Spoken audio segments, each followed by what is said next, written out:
In this video, I'm gonna teach you how to fix Attack on Titan Wings of Freedom black screen. It's a very easy process, so make sure to follow along.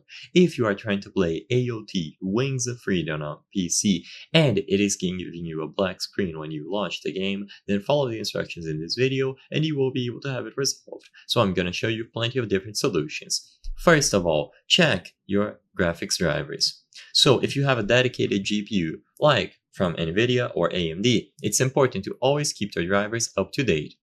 If you aren't sure which GPU you have, you will be able to check this by right-clicking the Windows icon and going into Device Manager.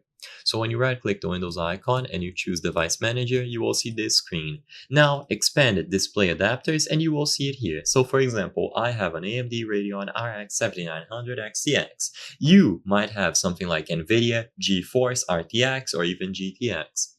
If you have integrated graphics as well, you might see two GPUs listed here or two display adapters.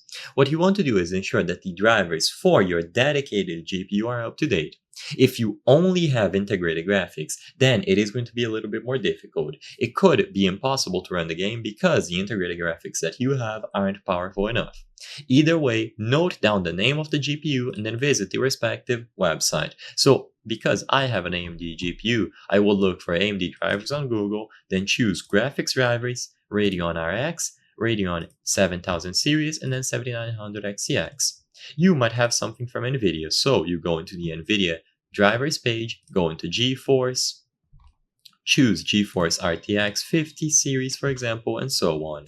So run the driver update, see if it works, and if the game still doesn't run, then another thing to update is going to be Microsoft Visual C++ Redistributable. Look for Visual C++ on Google and arrive at this page from Microsoft. Now scroll down and update them through these links here. Usually you only need to download x64, but if you prefer you can download x86 and x64 to be sure.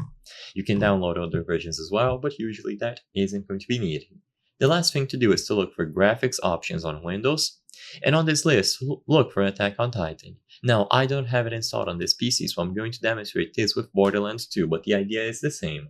Once you find Attack on Titan on this list, expand it, and then under GPU preference, make sure that you choose the appropriate GPU. So if you have integrated graphics and a dedicated GPU, you have to choose the dedicated one, so from NVIDIA or AMD. And after you choose it here, see if the game works. Now, before I end this video, if this video helped you, consider subscribing. As you can see, 83% of you who watch our channel are not subscribed. If you subscribe, you can help us bring you the highest quality solutions for your problems. So I highly count on your support. Thank you for watching, and I'll see you on the next one.